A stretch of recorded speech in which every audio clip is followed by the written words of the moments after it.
자, 18페이지 보시면 현대소설 나와 있어요. 우리 지난 시간에서는 우리 시 배웠는데 이 현대소설은 산문 안에 있는 거기 때문에 이야기의 서사 흐름이 있습니다. 그래서 우리 시 같은 경우는 운문갈래라고 하는 거고 우리 소설에서는 산문갈래가 있는데 산문 안에서는 현대소설이 있는데 우리 모의고사 수능에서는 산문에서 현대소설 하나 아니면 고전소설 하나 이런 식으로 산문이 필수적으로 나와요. 그러면 뭐를 포커스를 먼저 맞춰주시냐면 일단은 현대소설 같은 경우는 인물이 등장을 할 겁니다. 그 인물에 초점을 맞춰가지고 얘가 어떤 상황에 처해 있을 거예요. 어떤 사건이 청해져 있을 건데 거기에 대해서 인물이 가지는 태도라든지 정서, 요거는 시랑 똑같이 유사하게 찾아주시면 되는데 그 감정 자체가 어떤 감정인지, 그러면 얘가 어떤 태도랑 이 감정이 있으려면 그거를 유발하는 배경이나 원인이 있을 거예요. 즉 줄거리를 묻는 문제가 첫 번째 한 문제는 꼭 나와요. 소설이 나온다면. 이건 내신하고도 마찬가지고 수능도 마찬가지예요. 소설이 나온다? 그러면 너 디테일하게 글을 읽었니? 라는 부분을 묻기 때문에 무조건 줄거리에 관한 거는 무조건 나오고요. 그 다음에 또 하나 문제에서 제일 많이 나오는 거는 서술 방식인 거죠.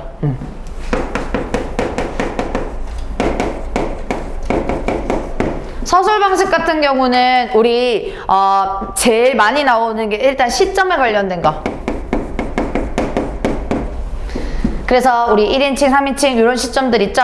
그런 시점들 나오는 거고 그 다음에 또 하나 제시 방법. 제시 방법이라고 하는 건 간접적으로 이 인물을 제시하는지 직접적으로 제시하는지 그게 크게 두 가지 방법이 있는 거고 그 다음에 또 하나 뭐 표현 방식이라든지 비유적인 표현이라든지 섬세한 모사라든지 표현법 등등등 이렇게 서술 방식이 있다라는 거.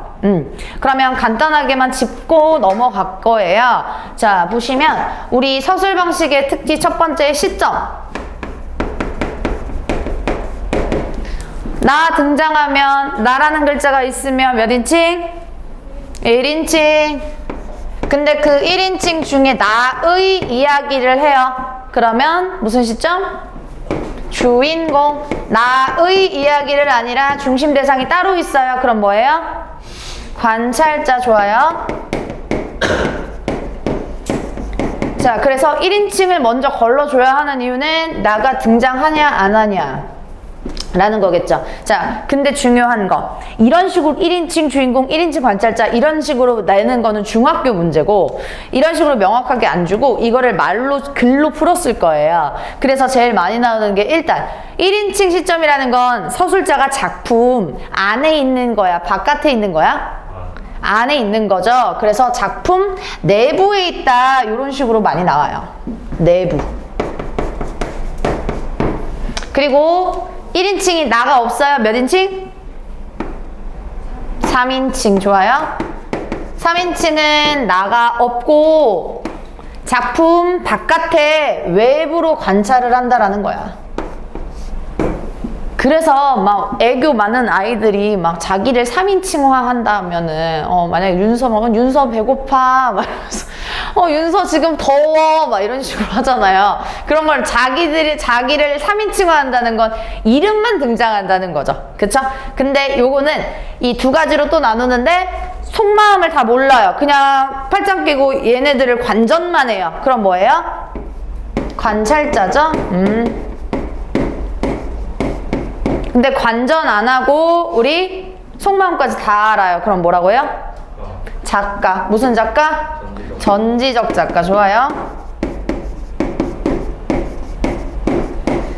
그래서 이 전지라고 하는 건 전지전능한 신에서 나온 속마음까지 다 아는 거예요. 그래서 내면을 다 알 수 있습니다. 이거를 구분 짓는 거예요. 주 1인칭은 나에 대한 감정도 서술할 수 있으니까 주인공만 내면을 서술하는 게 아니라 관찰자도 자신의 내면을 서술할 수 있어요. 중심 대상 보고 이런 느낀 점. 근데 서술 방식의 모의고사나 그 내신에서 나왔을 때는 이런 식으로 무슨 신, 무슨 신, 무슨 칭 이런 것들은 주관식 단답형에서 간혹 나올까 말까고 수능 모의고사에서는 말로 풀었습니다. 예를 들어서 서술자는 작품 내부에 있으면서 자신의 내면을 위주로 섬세하게 묘사하고 있다. 이런 식으로 말로 풀었으니까 그때그때마다 풀어 써주시면 되고요. 두 번째 제시 방법 같은 경우는 크게 무슨 방법 있다고요? 무슨 제시, 무슨 제시? 간접, 직접. 좋아요. 직접. 간접. 요렇게가 두 가지로 나눌 수가 있는데 서술자가 직접 말한다. 즉 A랑 B가 있어요. A, B 이런 식으로 존재를 한다면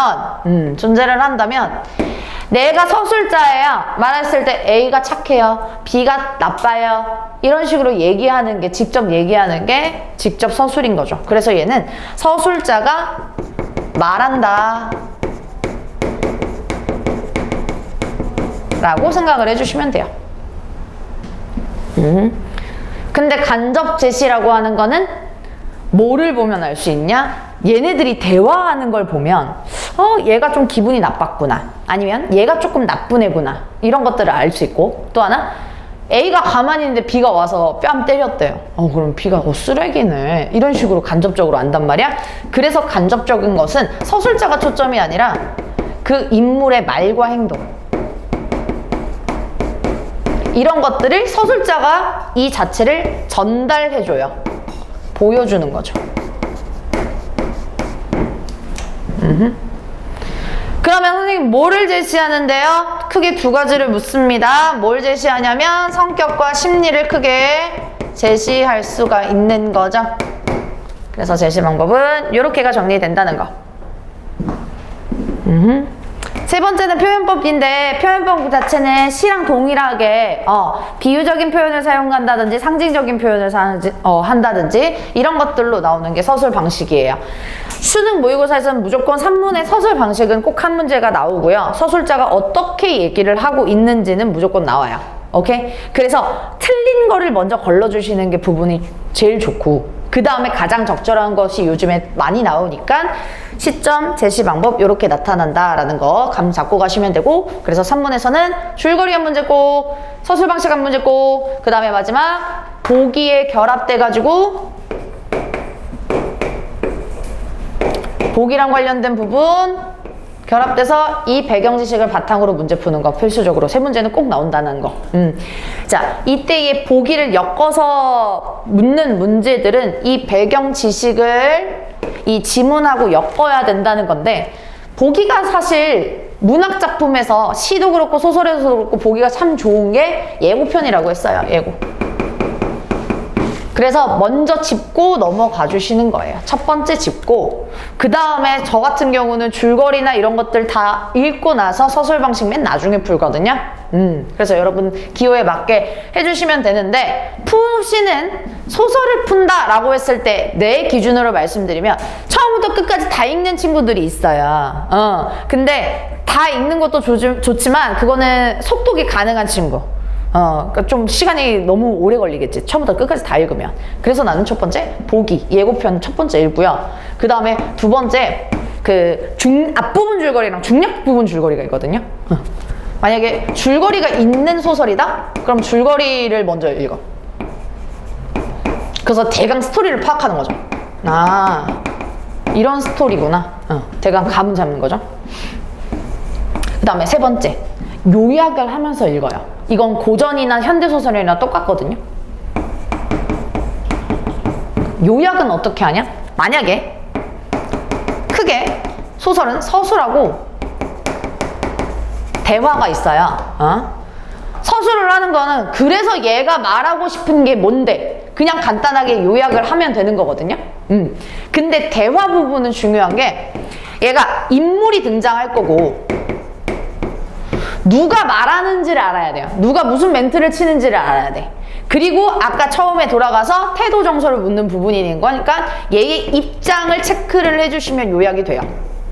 그러니까 많은 친구들이 현대소설을 얘가 뭐라고 말하는지 하나부터 열까지 쭉 얘기하는데 계속 그런 거 있잖아. 내가 만약에 예를 들어서 있잖아 오늘 아침에 오는데 완전 진짜 해가 쨍쨍하고 막 이러다가 너무 덥고 막 습하고 막 이런 것들이 내가 줄줄줄줄 얘기했어. 그럼 너네들이 뇌에서 필터링을 거칠 거 아니에요. 쌤이 출근하다가 더웠구나. 그런 식으로 뭔지 알겠죠? 얘가 인물이 주절 얘기해도 너네 머릿속에서 인물이 이런 얘기를 하는구나 라고 뇌 필터링을 거치면 훨씬 빠르게 읽히고 하나하나 세부적으로 안 읽어도 돼요. 무슨 얘기인지 알겠죠? 그래서 요거를 감을 잡고 푸시는 겁니다. 그래서 시간 드릴 테니까 우리 눈길 요 작품 저 같은 경우는 여러분 뭐 쭉 읽어 푸셔도 되지만 저 같은 경우는 3번에 보기 먼저 읽고 이거 읽어줘야겠구나. 2번에도 마찬가지로 20초기에 기역, 니은, 이런 것들을 비교하는 내용을 묻는 거네. 그러면 나는 이걸 감을 잡고 마지막에 1번 서술상의 특징 풀 것 같아요. 그래서 여러분 기호에 맞게 시간 드릴 테니까 세 문제 풀어볼게요. 세 문제 1, 2, 3번.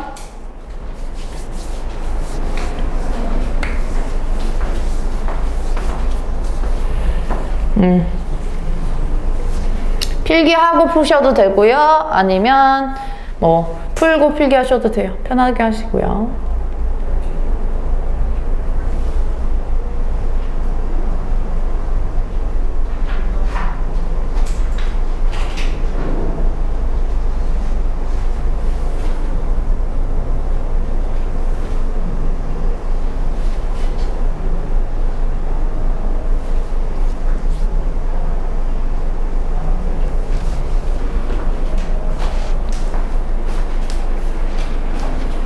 왜 안 하세요?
1분만 더 드릴게요. 얼른 하시고.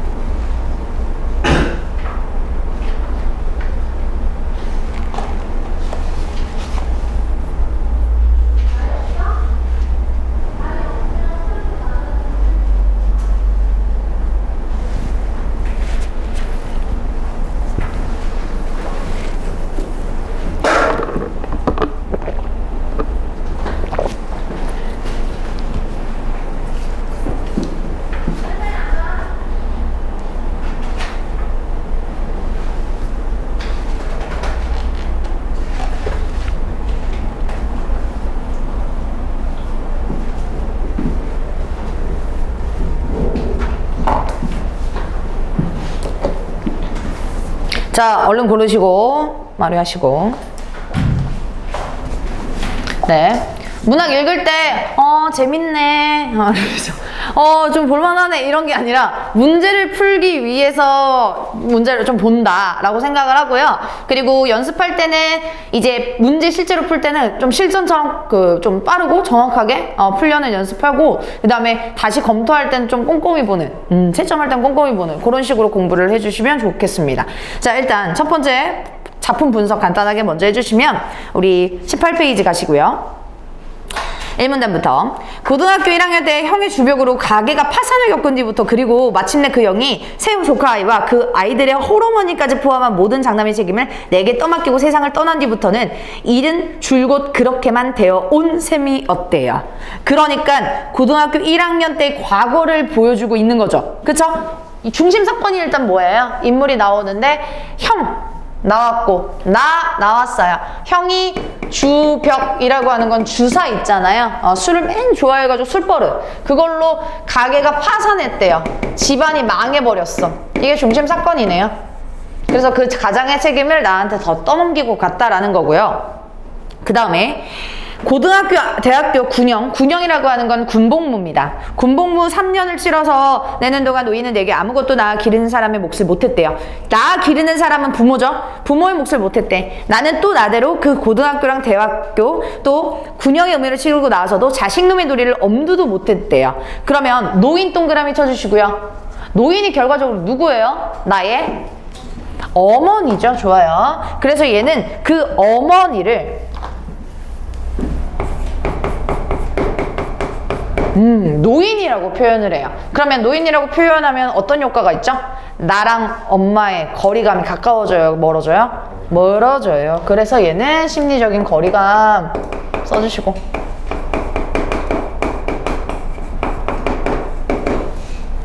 있다. 그래서 심리적인 거리감이 있는데, 그래서 자기도 거리감을 뒀고 엄마도 나한테 못했다라고 생각을 하는 거예요. 그리고 계속 노인은 내게 베푼 바가 없어서가 아니라 그럴 처지가 못 되었대요. 나는 나대로 형이 내게 떠맡기고 난 장남의 책임을 감당하기를 사양치 않을 수가 없었습니다. 노인과 나는 결국 그런 식으로 주고받은 것이 없는 처지였고요. 노인은 누구보다 그것을 잘 알고 있었고, 또 그렇기 때문에 내게 소망도 원망도 있을 수는 없었대. 그러니까 얘는 되게 계산적이고 엄마에 대한 정이 없어요. 맞죠? 중략 부분 줄거리 보실게요. KC에서 공부하고 1학년을 보내고 있던 나는 형인의 재산을 탕진해 집을 팔았다는 소식을 듣고 고향에 옵니다. 당시 노인은 나에게 상처 주지 않으려고 새 집주인한테 양해를 얻어서 내가 그 집에서 하룻밤 잘 수 있게 했고요. 새벽 노인이 눈길을 내치며 차 타는 곳까지 나를 바래다 준 후 홀로 눈길을 되돌았대. 얘들아, 이거는 과거예요? 현재예요? 과거죠. 얘는 다 자랐어요. 그쵸? 그 다음에 형이 떠난 것을 지금 시점인데, 현재 시점인데 고등학교 1학년을 회상하네. 과거 회상하네요. 중략 부분 줄거리에 과거 회상 써주시고요. 과거 회상을 하면 우리 무슨 구성이라고 하죠? 역순행적 구성. 좋아요.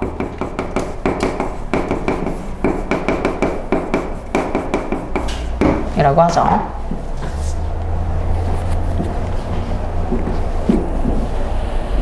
좋습니다. 과거 요약하네요. 자, 밑에. 자, 큰 W 나와요. 아까 위에는 다 서술했는데 밑에는 대화해. 그리고 그러면 비교를 해보자면 중략 부분 줄거리 이후에선 대화라고 위에는 서술하는데 위에 서술하는 게 이게 장황하게 세부적으로 다 말을 하니 아니면 요약적으로 제시하니? 요약적. 맞아. 중략 부분 이전까지는요 얘가 서술을 할 때 요약적 제시를 했어요. 요약적 제시를 했습니다.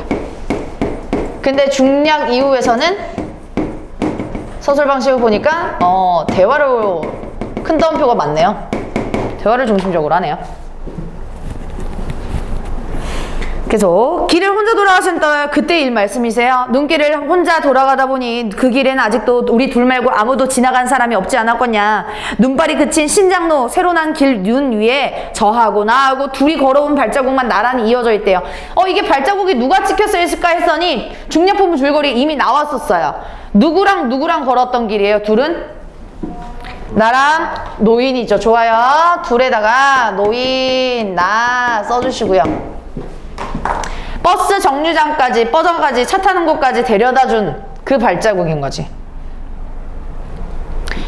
그러면 이렇게 물어보는 사람은 누굴까 했더니 뒤에 계속 그래서 어머님은 그 발자국 때문에 아들 생각이 더 간절하셨겠네요.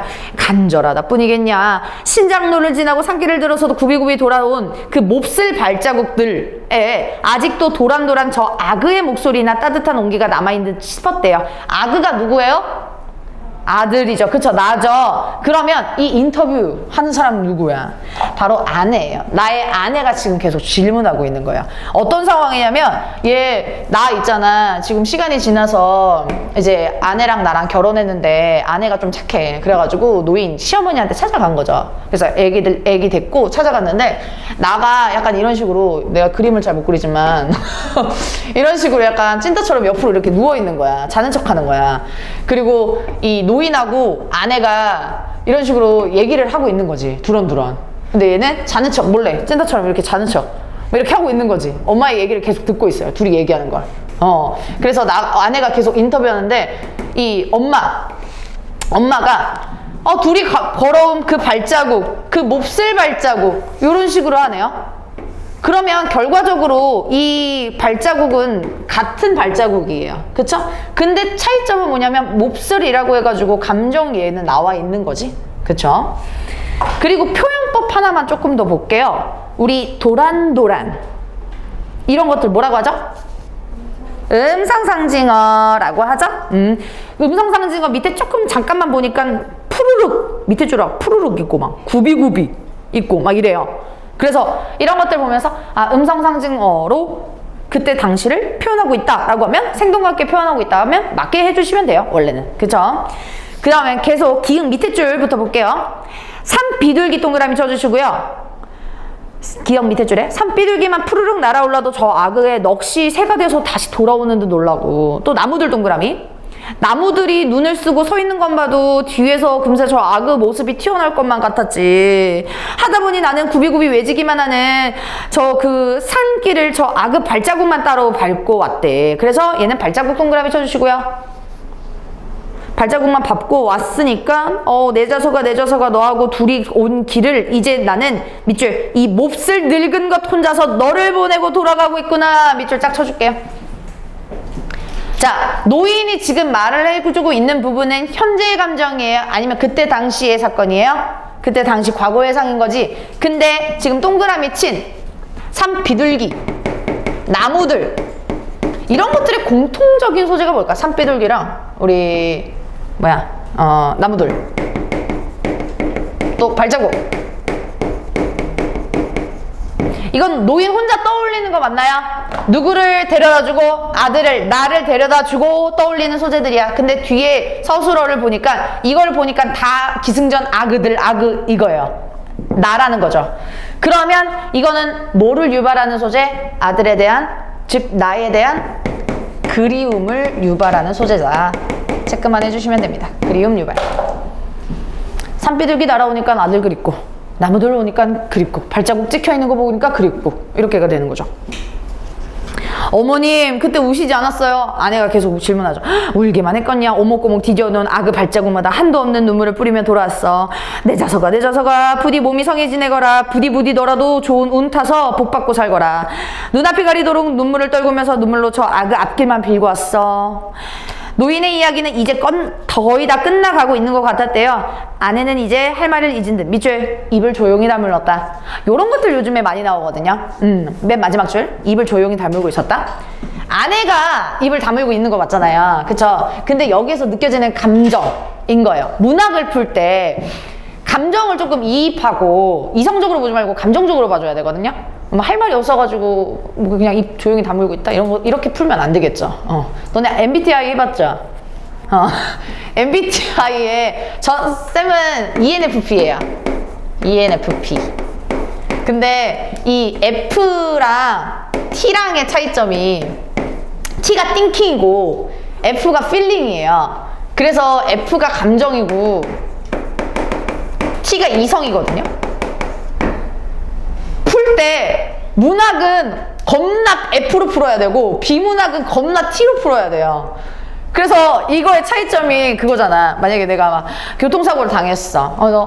전화를 막 한 거야 친구한테. 야 교통사고 당했어. 그런데 이제 T 애들은 F 애들은 괜찮아? 어디 앉았었어? 이러는데 이제 T 애들은 야 보험회사 불렀어?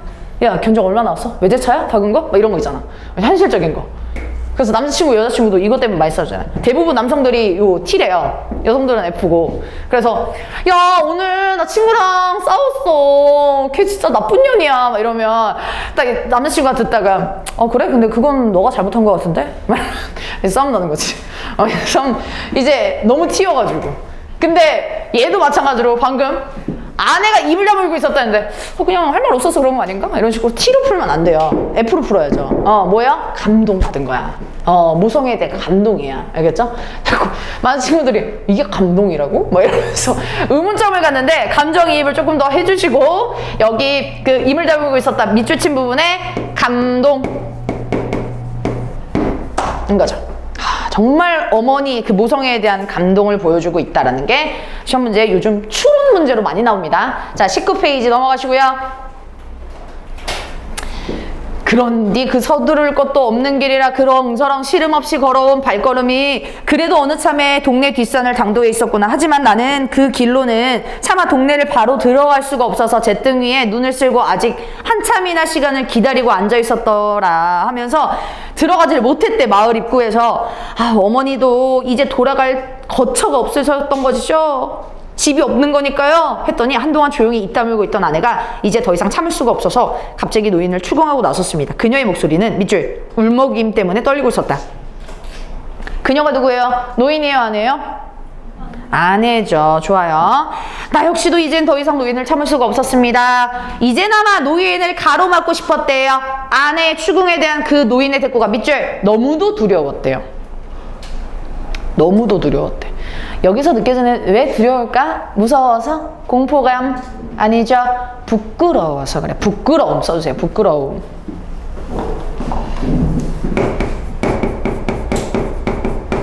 왜요? 야 우리 엄마 해준 거 없어. 그래서 노인이라고 불러. 했는데 엄마의 사랑을 깨닫게 됐잖아.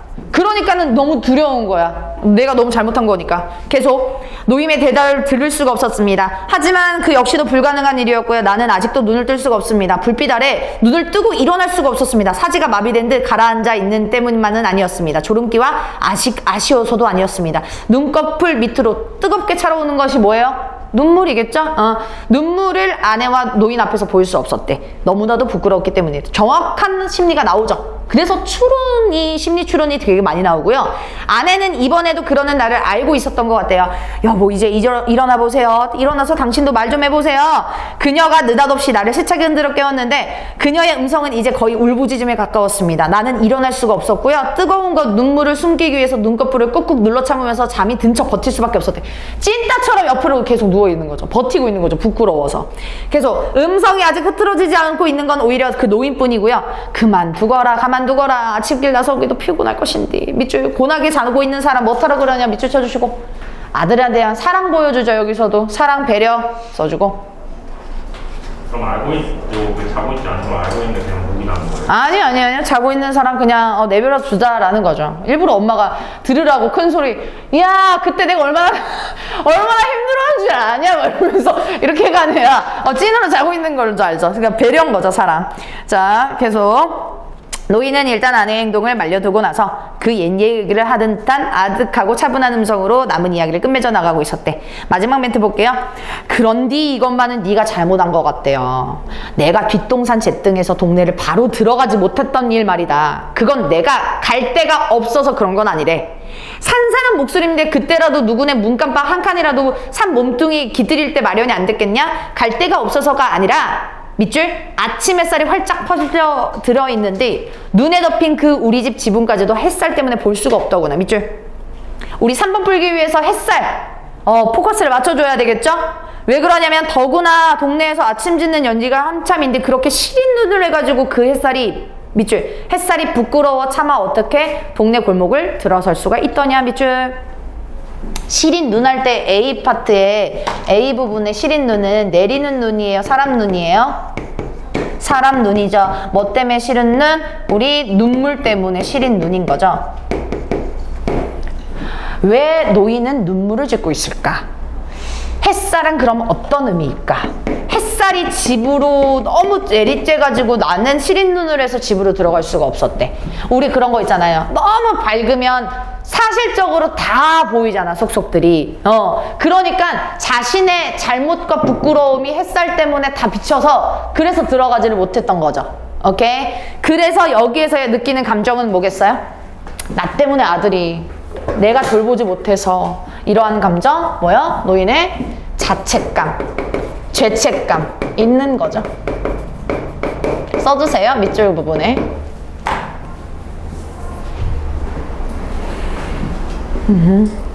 그래서 문학에서 이런 패턴들 굉장히 많이 나와요. 내가 어둡고 나쁘고 침체되어 있는데 나랑 대비되는 게 나오면 내가 더 부각되어 있는 거죠. 만약에 내가 순수하지 못하는 생각을 막 가지고 있었어. 막 쓰레기 생각을 가지고 있었는데 막 어린애들 이렇게 봤어. 난 정말 쓰레기였구나. 막 이런 식으로 대비되는 것처럼. 여기서도 햇살이 그런 식으로 대비된다라는 거죠. 그래서 마지막 부분에선 시린 눈이라도 좀 가라앉히고 그리고 앉아 있었다. 그래서 바로 들어가지 못했다. 이렇게 분석이 되는 거죠. 눈길은 우리 고1 모의고사에서 나타난 작품이었고요. 여기에서 좀 잘 나오는 구성이 다른 소설과 마찬가지로 우리 과거의상, 역순행적 구성, 서술상의 특징으로 되게 많이 나오고, 그리고 또 하나 누가 대화하는지 어떤 감정인지가 문학에서는 가장 중요하니까 요거 기틀로 잡아주시면 돼요. 1번부터 차례대로 답 맞춰볼게요. 1번의 서술상의 특징으로 가장 적절한 거 고르는 거예요. 정답 몇 번? 2번. 대화 있죠? 과거 이야기 제시하죠? 그쵸? 그래서 두 가지를 보시는 거예요. 그래서 대화 있는지 과거 하는지. 정답 1번에 2번 기역, 니은을 비교한 내용으로 옳지 않은 거예요. 기역, 니은 똑같은 발자국이니까 같은 공간 맞고요. 동일 인물, 노인과 나의 발자국 맞죠? 3번 같은 곳을 향하고 있죠? 버스 그 차 타는 곳까지 향하고 있는 거고, 니은은 기억과 관리, 감정 표면적으로 몹쓸이라고 드러났잖아요. 그쵸? 5번이 정답이지. 니은이 노인에게 아들에 대한 거리감? No. 아들한테 거리감 안 느껴요, 얘는. 그래서 2번이 정답. 5번. 3번 가장 적절한 거 골라주시는 건데요. 보기에 보니까 우리 노인 처지 상황이 나왔었어요. 그쵸? 그래서 햇살이 비치는 아침에 다른 사람이 주인이 됐구나. 그 다음에 세 번째 줄은 밑줄 한번 쳐줄게요. 햇살은 자연적이고 근원적인 빛으로서 만물들이 속속들이 비추는 기능, 밑줄 쳐주시고, 이게 전반적인 햇살의 기능입니다. 그래서 시린 눈 심리가 뭐냐라는 거. 요런 것들 좀 까다롭죠. 일치불일치는 아니고 또 심리도 가장 적절을 물어보는 거니까. 그쵸? 그러니까 감정이 사실 딱 똑 떨어지는 하나로 볼 수가 없는 거예요. 왜 그러냐면 이 노인 느끼는 감정은 아들에 대한 죄책감, 자책감도 있고 미안함도 있는데 사랑, 배려 이런 것들도 있을 거 아니에요. 그쵸? 그러면 가장 적절의 감정 문제 같은 경우는 틀린 부분을 먼저 걸러주시는 게 1차적이라고 했어요. 그래서 1번부터 돌아갈 곳이 없나요? 그건 아니었죠. 아내한테 그 오해라고 했었잖아요. 1번 아니고 2번 주고받을 것이 없던 관계가 돼서 슬펐을 거예요. 이 멘트는 내가 한 거니까 틀린 거고. 3번 자신이 베푼 사랑을 서운해요? 아니요. 4번 가장의 역할을 감당해야 하는 상황에 그것 때문에 미안해요? 아니죠. 그거는 가장의 감당을 하게 한다라고 하는 건 형이었잖아요. 시간이 흐른 뒤에. 이때는 고등학교 1학년. 정답 5번이죠. 부모의 도리를 다하지 못한 것이 한탄스럽다. 정답 3번의 5번이었습니다. 좋아요. 그래서 문제는 쉽고 이 지문을 분석했을 때는 이런 식으로 분석해야 된다는 점 알아두시면 되고요. 우리 21페이지부터 24페이지까지 시간 드릴 테니까 6문제 풀어보시고 그 다음에 다 푸신 분은 개별적으로 쉴 거예요. 선생님이 눈으로 답 맞출 거고 1번부터 6번까지 푸는데 얘들아 일단 요거의 부분이 지문이 좀 길다고 느껴질 수 있는데 세부적으로 외우지 마시고 푸는 방식만 말로 간단하게 설명드리면 문단을 일단 먼저 보세요.